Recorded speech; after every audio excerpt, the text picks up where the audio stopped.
Pessoal, bom dia. Hoje eu vou gravar um pouco, né? Como é que eu resolvo questões. Eu uso o técnico concurso para fazer as questões. Essa aqui eu já respondi, mas as próximas eu vou te mostrar como é que eu faço para resolver as questões. Vamos lá, questão da FCC. O tema que eu coloquei aqui é o regime jurídico, né? Então vai falar aqui sobre os princípios expresso, implícito. Vamos embora. FCC 2022. O regime jurídico administrativo é o conjunto de traços, de conotações que tipifica o direito administrativo, colocando a administração pública numa posição privilegiada, vertical, na relação jurídica administrativa. No dizer da jurista Maria Silva Zanella de Pietro. Outra coisa interessante é que a FCC usa muito a de Pietro, né? Então, só por esse trecho da diva de Pietro, eu sei que ele está falando sobre o princípio da supremacia do interesse público sobre o privado. Ou seja, o interesse da coletividade ele vai sobrepor o interesse do indivíduo ou do indivíduo. E aí ele vai dizer agora assim, ó, tal regime é aplicável, vamos lá, apenas no âmbito do Poder Executivo? Não. Em todos os poderes da União, mas apenas no Poder Executivo estaduais e municipais. Na administração pública indireta, mas apenas na entidade de natureza autárquica. Excepcionalmente e de forma não exclusiva nas empresas estatais. Somente no exercício do poder de polícia administrativa. Vamos lá. A supremacia do interesse público, né, de forma verticalizada, é quando o Estado ele está em pé acima, né, do indivíduo. Então a gente vai eliminar as questões, as alternativas que eu acho que está errado. E aí vamos lá, vamos começar pela letra A. Apenas no Poder Executivo, a supremacia do interesse público ele não está somente na questão do Executivo, porque assim, em regra, é o Executivo que administra, tudo bem, mas na função atípica, o Poder Legislativo e o Executivo também administra. Então pode ocorrer que em certas ocasiões o Poder Judiciário e o Poder Legislativo ele possa se utilizar da supremacia do interesse público sobre o privado. Pode sim. Então eu vou descartar a letra A. A B eu vou deixar ali na administração indireta, mas apenas nas entidades de natureza autárquica. Não tem nada a ver isso aqui. Excepcionalmente e de forma não exclusiva nas empresas estatais. Quando a questão fala de empresas estatais, a gente vai lembrar na sociedade de economia mista e empresas públicas, né? Então tá errado isso aqui. Somente no poder de polícia administrativa. Não tem nada a ver isso aqui, né?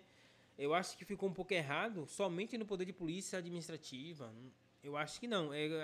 O Estado ele usa a supremacia não só na questão da polícia administrativa. Cara, eu vou colocar a letra B. Mas pode ser que eu esteja errado. Mas aqui a gente está aqui para aprender. Em todos os poderes da União, mas apenas no poder executivo, estaduais e municipais. Espera aí. Em todos os poderes da União, mas apenas nos poderes executivos, estaduais e municipais. Aí ficou meio contraditório, né? Ele falou que é em todos os poderes da União. Tudo bem. Mas apenas nos poderes executivos, estaduais e municipais. Não entendi nada. Tal regime é aplicável em todos os poderes da União, mas apenas nos poderes executivos, estaduais e municipais. Mas, de novo, vamos rever aqui. Em todos os poderes da União, mas apenas nos poderes executivos estaduais. Cara, eu acho que tá errado, mas eu vou na B, mas eu acho que a letra A poderia ser a correta. Eu vou na B pra você ver como é que você estuda de verdade, né, cara? Você tá aqui para aprender, beleza? Ó, excepcionalmente e de forma não exclusiva nas empresas estatais. Vamos ver aqui o comentário do professor. A expressão regime jurídico administrativo tem sentido restrito, servindo para designar o conjunto de normas de direito público que peculiarizam o direito administrativo, estabelecendo prerrogativas que colocam a administração pública numa posição privilegiada nas suas relações com os particulares e também restrições que buscam evitar que ela se afaste da perseguição incessante da consecução de direitos públicos. A mesma coisa.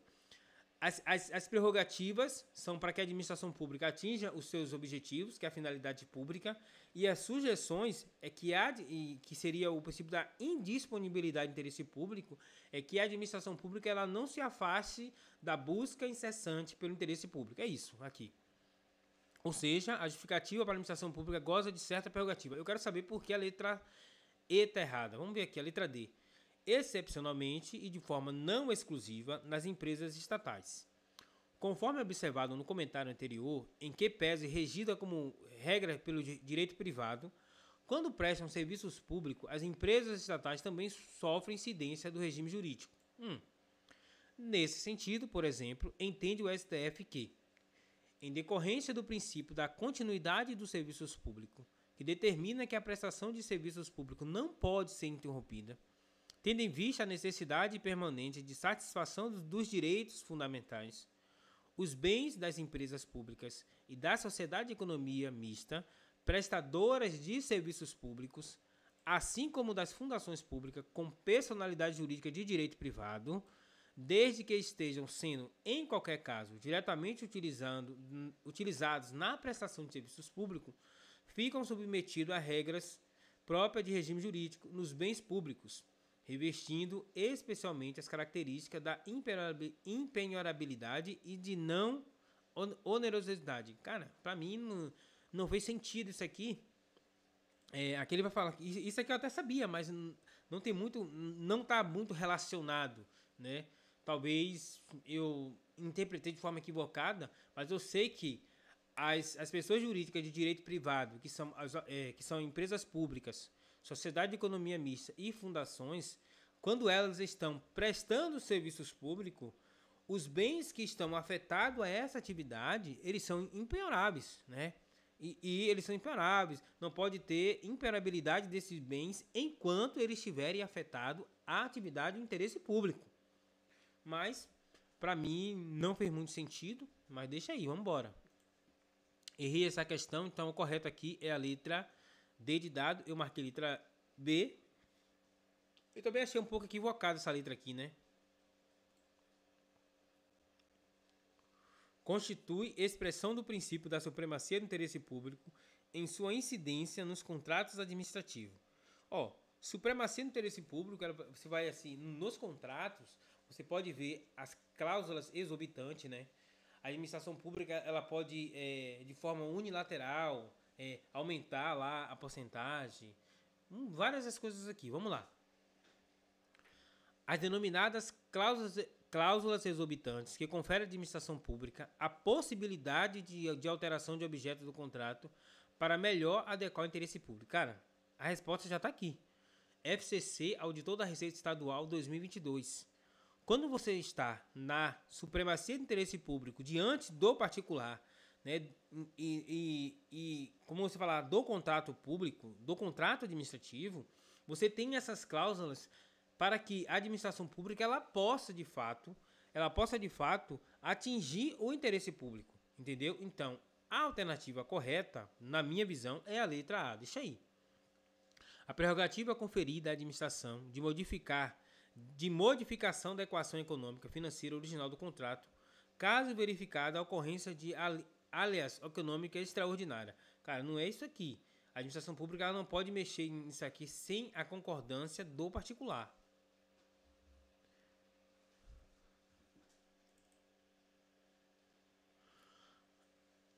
A faculdade de rescisão unilateral pela administração pública, independentemente do descumprimento de obrigações por parte do contratado com os consectários previstos na legislação de regência. A faculdade de rescisão unilateral pela administração pública, independente de obrigação por parte do contratado. Eu acho que aqui está errado também. A possibilidade de aplicação de sanções ao contratado na hipótese de descumprimento das obrigações pactuadas, sendo igual prerrogativa conferida ao contratado exclusivamente na hipótese de contrato de concessão de serviços públicos. Nada a ver. Atribuição, ou seja, a atribuição à administração pública de poderes de fiscalização da atuação do contratado, vedada, contudo, a aplicação de multa ou outras penalidades que extrapolem aquelas previstas no Código Civil para os contratos em geral. Primeiro, os contratos, o que vai ser aplicado é a Lei 8.666 e a nova lei, né, que é a Lei 14.133, a nova lei de licitação, que vai começar a valer a partir de abril. Já está valendo, na verdade, né? Já está valendo. Eu minto, desculpe. A Lei 866, ela tem vigor até abril de 2023. Depois daí, o que vai valer é a nova lei de licitação. E os contratos que foram regidos pela Lei 8.666 vão continuar valendo, sendo regidos pela Lei 8.666.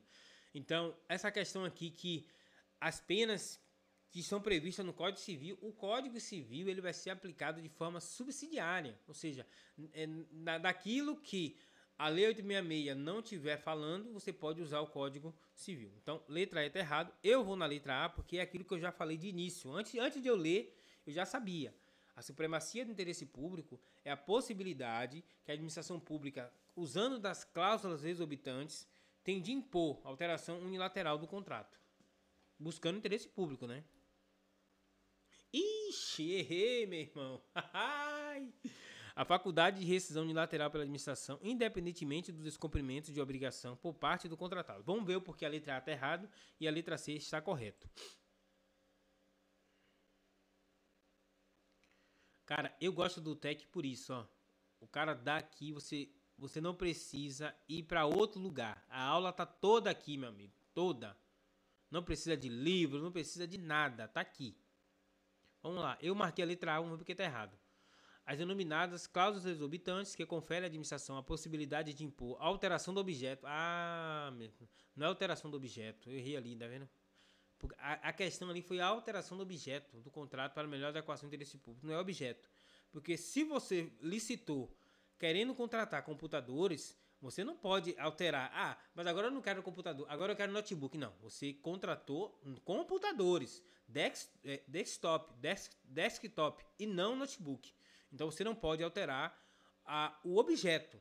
Então eu errei por isso, não prestei a questão nessa alternativa ali, né? Não há que se falar em alteração do objeto, pois o objeto em si do contrato de administração não pode ser alterado. O que pode ocorrer, na verdade, são alterações quantitativas, uma vez que nos requisitos para alteração unilateral é que seja respeitada a natureza do contrato, no que diz respeito ao seu objeto, ou seja, não há que se falar em alteração ou alterações do objeto, mas sim das suas quantidades, como eu te falei. Se você quer alterar, você fez a licitação para comprar desktop, computador de mesa, e você queria 100, só que agora você percebeu que você vai precisar de mais 50. Você pode alterar. Não, agora eu quero 150. Tudo bem.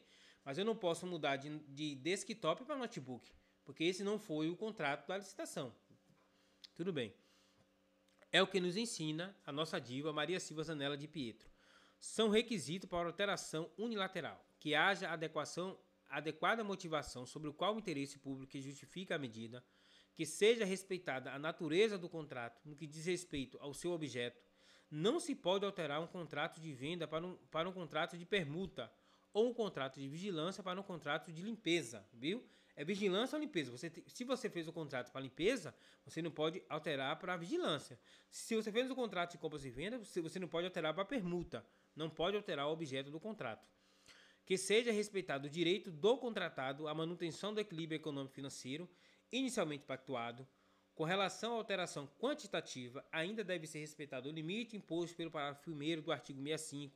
Esse dispositivo estabelece um limite para os acréscimos ou supressão que se fizerem nas obras, serviços ou compras, sendo de até 25% no valor inicial, atualizado o contrato e no de reforma de reforma de edifício ou equipamento até 50% do acréscimo. Você vai acrescentar, não diminuir. Quando for reforma, edifício, equipamento, você aumenta. Já aqui você pode tanto diminuir ou obras e serviços ou compras, você pode tanto aumentar ou diminuir, beleza? Então, a resposta correta é a letra, cara. Por isso que eu falo, assine o TEC Concurso que você vai estar, você vai passar em concurso, você vai ter base, você vai se fortalecer. Olha para aqui, olha esse comentário, ó. Questão por questão, porque tá errado, os artigos de lei, não tem comparação, papai, não tem. Vamos lá. Você tá vendo aqui como é que funciona o estudo? Eu vi porque estava errado, eu tenha uma certa noção do assunto, eu errei porque eu não prestei atenção nessa palavrinha aqui, ó. Mas se não tivesse essa palavrinha aqui, essa seria a alternativa correta. A FCC, ela fez uma pegadinha aqui. O cara tem que estar atento a isso. O Estado é a única organização que, de forma legítima, detém o poder de constituir unilateralmente obrigações em relação ao terceiro. Portanto, a administração pública só pode fazer, ou seja, vamos lá, cara, aqui é o princípio da lei, né? A administração pública só pode fazer o que a lei permite, né? Ó, tudo que não estiver proibido na lei. Não, aqui é o particular. Tudo o que estiver nos estatutos federais. Meu Deus do céu, sai. O que rege a supremacia do interesse público? Não. O que gera continuidade da prestação de serviço público? Sai. O que a lei permite. Então, a administração pública, o Estado, ele está adstrito ao princípio da legalidade. O Estado, a administração pública, o administrador, ele só pode fazer aquilo que a lei determina ou permite. Beleza? Acerca da supremacia do interesse público, é correto afirmar. CESP 2022, Ministério Público, nem sei onde é isso aqui, viu? Acho que nem sei, vamos embora. Esse princípio começou a se desenvolver como primado do direito público sobre o direito civil, substituindo-se a ideia do homem como o fim único do direito. Nada a ver, né? O princípio da supremacia do interesse público quer dizer que a administração pública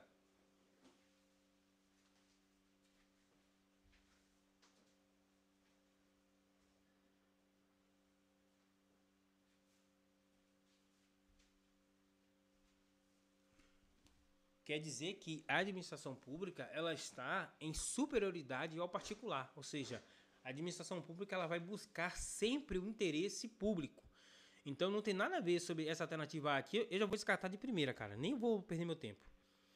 Esse princípio demonstra a separação do privado e do público, uma vez que o direito privado contém normas de interesse individual e o interesse público, norma de interesse privado.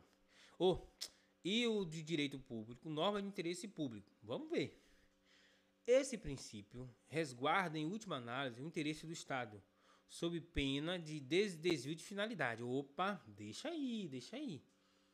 A indisponibilidade de interesse público significa que apenas a administração pública e seus agentes podem dispor dos interesses públicos. Meu Deus do céu. A indisponibilidade é o contrário, né? A administração pública, né, e seus agentes, eles não podem dispor dos interesses públicos. Ou seja, ele não é dono da coisa pública, né? É um instrumento de garantia em consecução do bem-estar do indivíduo em prol do bem-estar coletivo. É um instrumento de garantia e consecução do bem-estar do indivíduo em prol do bem-estar coletivo. Rapaz, essa aqui eu fiquei meio... É um instrumento de garantia e consecução do bem-estar do indivíduo em prol do bem-estar coletivo. Vamos ler de novo. Acerca da supremacia do interesse público, é correto afirmar. Esse princípio demonstra a separação do privado e do público, uma vez que o direito privado contém norma de interesse individual e o direito público norma de interesse público. Cara, nem sempre, né? Porque eu acho que o direito público também, ele vai resguardar, ele vai bater também em algumas questões de direito privado, né? Eu acho que não bate muito aqui. Cara, a gente tá aprendendo, tá aqui para errar e aprender. Esse é o objetivo de você fazer questões. Não é só você acertar, eu tenho que acertar. Cara, você tá treinando. E quando você treina, você consegue perceber onde é os seus pontos fracos, como as questões, como a banca pode cobrar. Veja que aqui não é uma questão de nível médio, é uma questão de subprocurador de contas. É uma questão mais puxada, exige mais conhecimento. Então a gente pode errar aqui porque a gente vai aprender. A gente tá aqui para aprender, de fato. Eu não tô aqui para gravar só questões que eu acertei. Questões que eu errei e eu vou saber o porquê eu errei. E eu vou aprender com elas. Esse princípio resguarda, em última análise, o interesse do Estado sob pena de desvio de finalidade. Não é a última análise. O interesse do Estado é a finalidade pública. Eu acho errado. É um instrumento de garantia e consecução do bem-estar do indivíduo em prol do bem-estar coletivo. Cara, eu acho que a letra E. Eu posso estar errado, vamos ver. Mas eu acho que a letra E é é um instrumento de garantia e consecução do bem-estar do indivíduo em prol do bem-estar coletivo. Errei. Aí, ó, por isso. Ali seria a letra A. Vamos lá. Em princípio, esse princípio começou a se desenvolver como o primado do direito público sobre o direito civil, substituindo-se a ideia do homem como um fim único do direito. Cara, isso aqui eu nunca tinha visto. Vamos ver aqui. Quem é que fala sobre isso? Ó, cuida-se de posição devidamente embasada na doutrina de Maria Silva Zanella de Pietro, que assim leciona acerca da supremacia do interesse público. Em primeiro lugar, as normas de direito público, embora protejam reflexamente o interesse individual, têm o objetivo primordial de atender aos interesses públicos, ao bem-estar coletivo.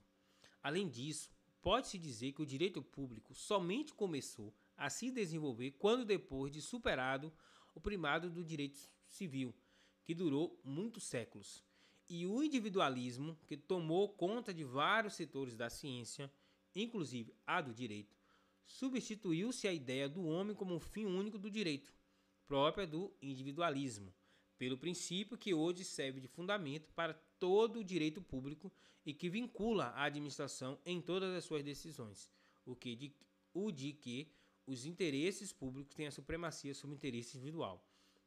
Cara, você percebe que o examinador da FCC, da CESP, né, utilizou Maria Silva Zanella de Pietro e ele colocou a mesma coisa que está no livro da mulher. Ele copiou aqui, ó, o direito, ó. Cara, a mesma coisa, ó. O direito público somente começou a se desenvolver, ó pra lá, ó. Esse princípio começou a se desenvolver com o primário direito, cara, copiou. Então por isso que eu falo, as bancas ela usa Maria Silva Zanella de Pietro porque é uma referência no direito administrativo. Vamos ver porque eu errei, eu marquei a letra E. Vamos ver porque a E está errado.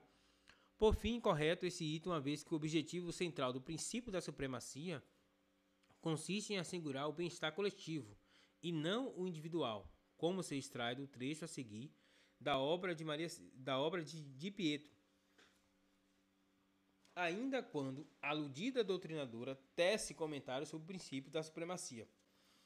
O direito deixou de ser apenas instrumento de garantia dos direitos dos indivíduos e passou a ser visto como um meio para a consecução da justiça social, do bem comum, do bem-estar coletivo. Então, a resposta aqui é a letra A. Eu marquei a letra E porque errei, né? Mas você percebe como é que a gente estuda, né? A gente vai vendo o porquê você está errando. IBFC agora. O direito administrativo se fundamenta em dois princípios: supremacia do interesse público sobre o privado e a indisponibilidade pela administração pública dos interesses públicos. Sob esse tema, analise a alternativa. O interesse público, apesar de sua vinculação coletiva, acaba por ser apreendido na órbita de atuação do Estado como ator privilegiado de sua concretização, ou como síntese normatizada de interesse da sociedade, seja ele qualquer natureza. Misericórdia. Vamos ler de novo. O interesse público, apesar de sua vinculação coletiva, acaba por ser apreendido na órbita de atuação do Estado como um ator privilegiado de sua concretização, ou como síntese normatizada de interesse da sociedade, seja eles de qualquer natureza.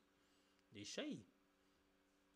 Se os interesses públicos se confundirem com o interesse da coletividade e a administração pública é mandatária desses interesses, esta mesma administração não pode dispor dos interesses da coletividade, pois desempenha apenas uma função delegada por todos os que compõem. Esse aqui está certinho, esse aqui eu sei que está correto. Vamos eliminar. Você viu que eu fiquei meio confuso com a número 1, mas eu sei que a 2 está correta. Então vamos lá. Apenas a 1 está correta? Não. As afirmativas 1 e 2 estão incorretas? Não, a 2 está correta. Agora eu fiquei na dúvida entre a 2 ou a 1 e 2. Vamos ler agora a 1 para ver se a gente consegue matar. O interesse público, apesar de sua vinculação coletiva, acaba por ser apreendido na órbita de atuação do Estado como ator privilegiado de sua concretização, ou como síntese normatizada de interesse, da sociedade, seja ele de qualquer natureza. Cara, e agora? Eu marco a letra A, e afirma que 1 e 2 estão corretas, eu marco apenas a letra B, que estão só a 2, ou a letra D de dado. Só a 2 está correta. Vamos ler de novo aqui. O interesse público, apesar de sua vinculação coletiva, acaba por ser apreendido na órbita de atuação do Estado como ator privilegiado. Quer dizer, que é o Estado que está atuando em busca do interesse público. Beleza. De sua concretização. Beleza. O Estado está buscando o interesse da coletividade. Então, o Estado está em supremacia, em uma posição privilegiada. Até aqui está certo. Ou como síntese normatizada de interesse da sociedade, seja ele de qualquer natureza.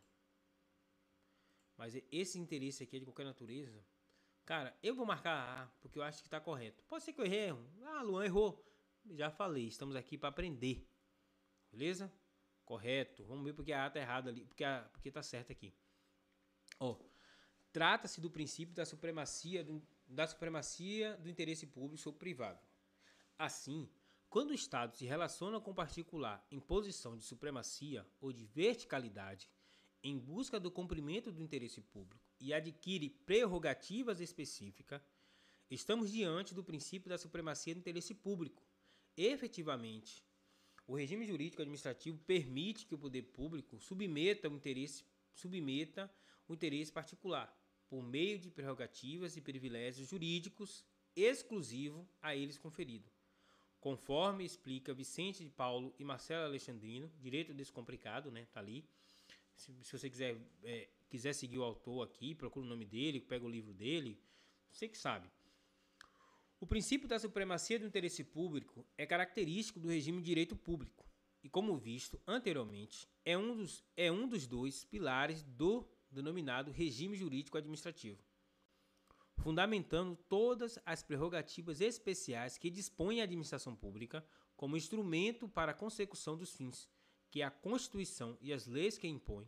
Decorre dele que, existindo conflito entre o interesse público e o interesse particular, deverá prevalecer o primeiro, ou seja, o interesse público, tutelado pelo Estado. Então, é o Estado que é o ator privilegiado, né? Tutelado pelo Estado, respeitados, entretanto, os direitos e garantias individuais expressos na Constituição ou dela decorrente. Então, note ainda que desse princípio decorre algumas prerrogativas para a administração pública, tais como a possibilidade de desapropriação e o exercício do poder de polícia, conforme ensina Alexandre Maza, que é outro doutrinador muito bom. Manual de Direito Administrativo, tá aqui direitinho. Aí, cara, por isso que eu falo, o TEC Concurso tem isso aqui, você não fica na mão. Ele trouxe o doutrinador, página, livro, e ainda trouxe aqui para você ler. Você não precisa ir atrás, já tá aqui. Beleza? Vamos no número 2 agora. Trata-se do princípio da indisponibilidade do interesse público. Em outras palavras, quando o dever estatal se submete a um conjunto de normas determinadas, caracterizando uma relação poder-dever, estamos diante do princípio da indisponibilidade do interesse público. Por sua vez, o princípio da indisponibilidade do interesse público afirma que o gestor não pode impor o seu conceito pessoal de interesse público, sob pena de desvio de finalidade, correto, devendo fiel cumprimento à lei, pois é mero gestor da coisa pública e não o seu dono, conforme ensina Vicente Paulo e Marcelo Alexandrino aqui, né, tá um livro aqui. O administrador não pode agir contrariamente ou além da lei, pretendendo impor o seu conceito pessoal de interesse público, sob pena de inquinar seus atos de desvio de finalidade. Deve-se simplesmente dar fiel cumprimento à lei, gerindo a coisa pública conforme o que na lei estiver determinando, ciente de que desempenha o papel de mero gestor da coisa pública, que não é sua, mas do povo. Cara, é só você gravar o seguinte, que o princípio da supremacia é quando o Estado ele atua com prerrogativas sobre o particular, ou seja, o Estado está buscando o interesse público. Como assim? O poder de polícia é um exemplo claro da supremacia do interesse público. Imagine que você está imagine que a vigilância sanitária chegue a um mercado da sua cidade e encontre diversos produtos passados da validade. Então, o Estado, buscando garantir a saúde pública, ele pode multar o estabelecimento, ele pode apreender as mercadorias, ele pode destruir a mercadoria, ele pode fechar o estabelecimento. Então, o Estado, buscando a concretização do interesse público e garantia da paz, da saúde pública, ele pode aplicar essa penalidade ao dono do mercadinho aí que está próximo de você. Por outro lado, você não pode dar muito poderes ao Estado, porque senão o Estado ele fica muito poderoso e ele acaba abusando desse poder. Então, você dá poder, mas você também dá controle. Então, o princípio da indisponibilidade do interesse público é isso. O Estado, você tem poder, mas você não pode dispor do interesse público. Você tem que buscar o interesse público. Por quê? Você não é dono da coisa pública. Você é mero gestor da coisa pública. Então, você tem prerrogativas, que é a supremacia, e você tem sujeições do Estado, que é o princípio da indisponibilidade de interesse público. Muito boa, recomendo para você. Se você não tem assinatura no TEC, recomendo, usa meu cupom, que é devagar e sempre 10, e ganhe 10% de desconto a vida inteira, viu? Vamos lá, rapaz, o jogo tá empatado. Brasil, Argentina e França, 3-3, meu irmão. Vamos pra cima. Com base nos princípios do regime jurídico administrativo e nas regras relativas à contratação direta pela administração pública, julgo o item a seguir. CESP 2021. O jogo tá empatado aqui, papai. 3-3, viu? Vamos pra cima. O denominado regime jurídico administrativo compreende tudo aquilo que tanto o particular quanto a administração pública pode fazer, sendo caracterizado pela horizontalidade das relações jurídicas e pela igualdade jurídica entre as partes. Pera aí, ele misturou tudo aqui, né? Ou seja, o regime jurídico não tem nada a ver com o particular. O regime jurídico ele vai estar ligado com as prerrogativas do Estado. Verticalidade. Ele botou aqui horizontalidade. Não é isso aqui não.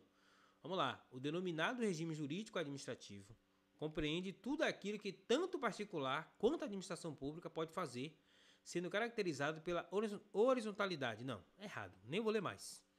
Errado, porque quando você perceber regime jurídico administrativo, são a supremacia do interesse público, né, sobre o privado, e a indisponibilidade. Não tem nada a ver com o particular aqui. Vamos embora. Vai. 4-3, meu irmão. Vamos para cima.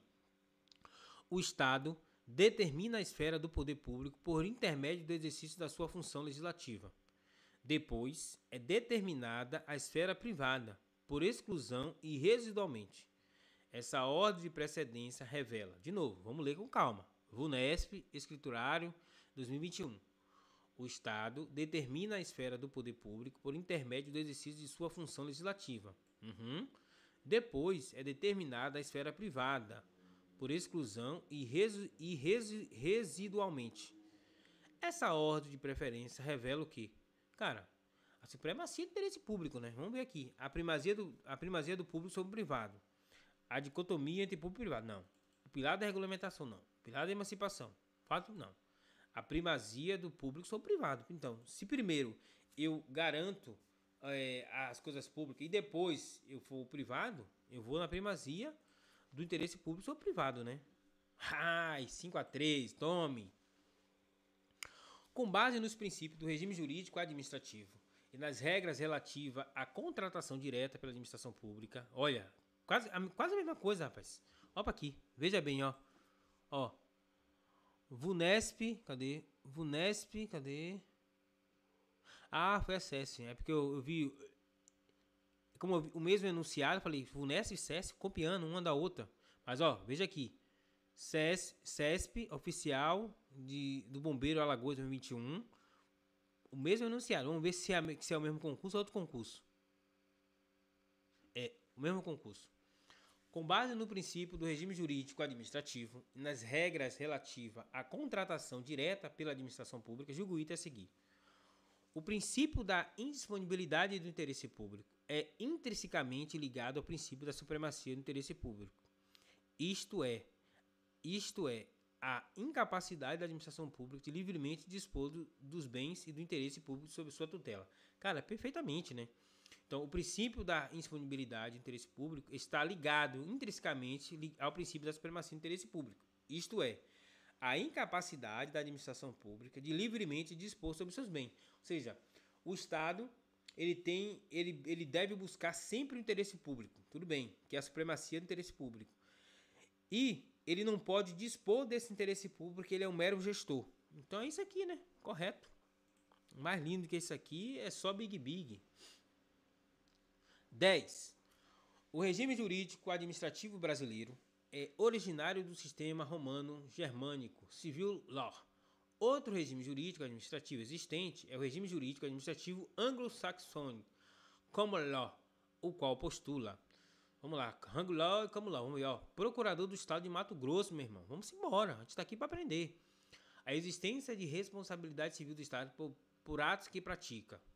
Vamos lá, o regime jurídico anglo-saxônico, common law, o qual postula a existência de responsabilidade civil do Estado por atos que pratica. Deixa aí.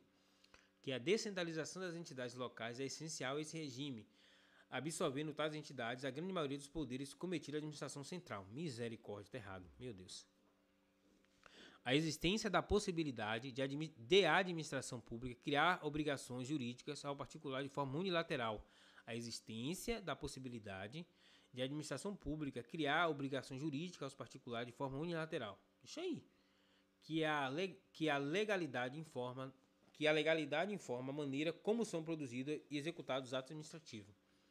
Que a fonte primária do direito administrativo é a lei e não o precedente. Ave Maria. Cara, vamos lá. O civil law e o common law. O common law quer dizer, eu acho que, se eu não me engano, tem muito a ver com as leis escritas, né? Os postulados que estão escritos, expressos.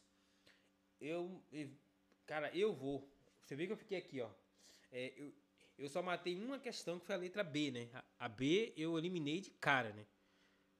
Mas eu vou dizer como law, o regime jurídico administrativo anglo-saxônico. Luan, tá difícil. Claro, meu amigo.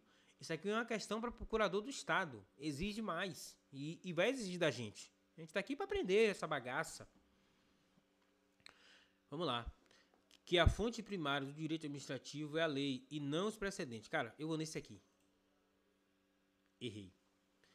Que a descentralização das entidades locais é essencial a esse regime, absorvendo tais entidades a grande maioria dos poderes cometidos à administração central. Então, eu vou focar na letra B, que é a resposta, e vou ver porque a letra C e que eu marquei está errada. Vamos lá?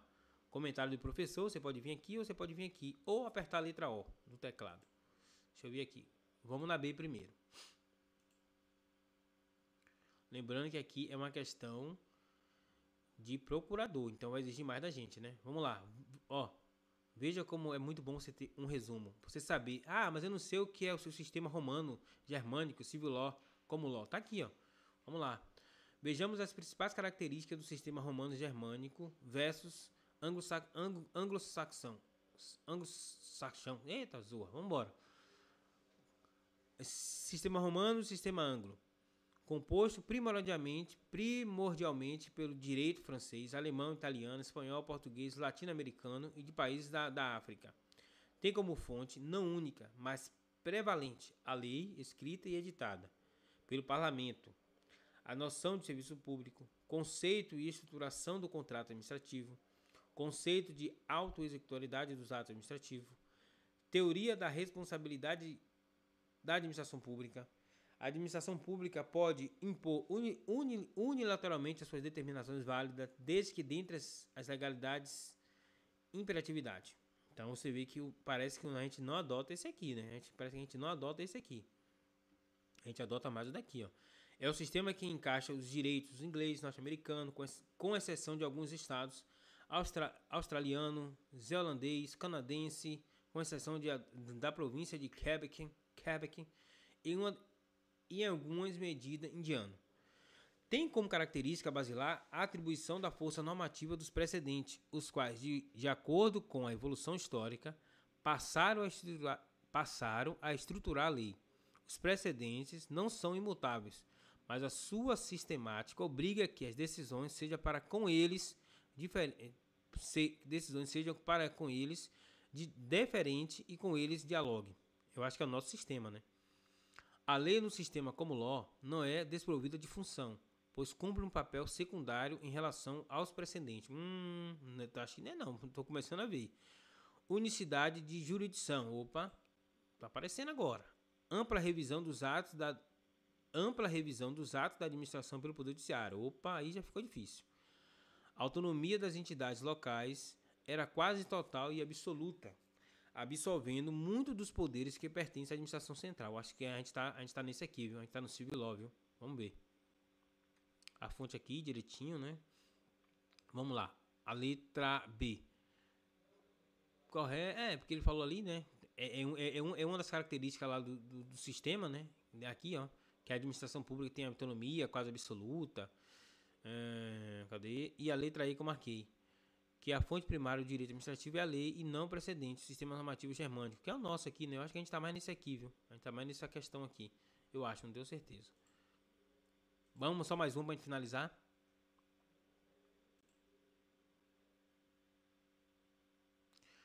Regime jurídico administrativo é o conceito amplo que pode possuir variados significados, inclusive atingindo indistintivamente a situação da administração direta e autárquica, característica do direito público, ou das empresas estatais e fundações privadas do Estado, em que o direito privado ganha relevo. Nesse contexto, assinale a opção que corresponde ao princípio distintivo e caracterizador de maior incidência das regras de direito público no regime de direito administrativo. Vamos lá. Cadê? Nesse contexto, assinale a opção que corresponde ao princípio distintivo e caracterizador de maior incidência das regras de direito público sobre privado. Vamos lá. Cara, ó. No regime jurídico. Boa-fé, segurança jurídica. Cara, eu posso estar errado aqui, né? Mas vou marcar isso aqui. Supremacia de interesse público sobre privado, né? Porque, veja bem, qual é o que é que caracteriza o regime jurídico administrativo? É a supremacia do Estado frente ao particular. Então, eu marquei essa aqui. Vamos só mais uma para finalizar aqui. O regime jurídico administrativo compreende as prerrogativas e as restrições a quais estão sujeitas a administração pública. Para fechar aqui o que a gente falou, né?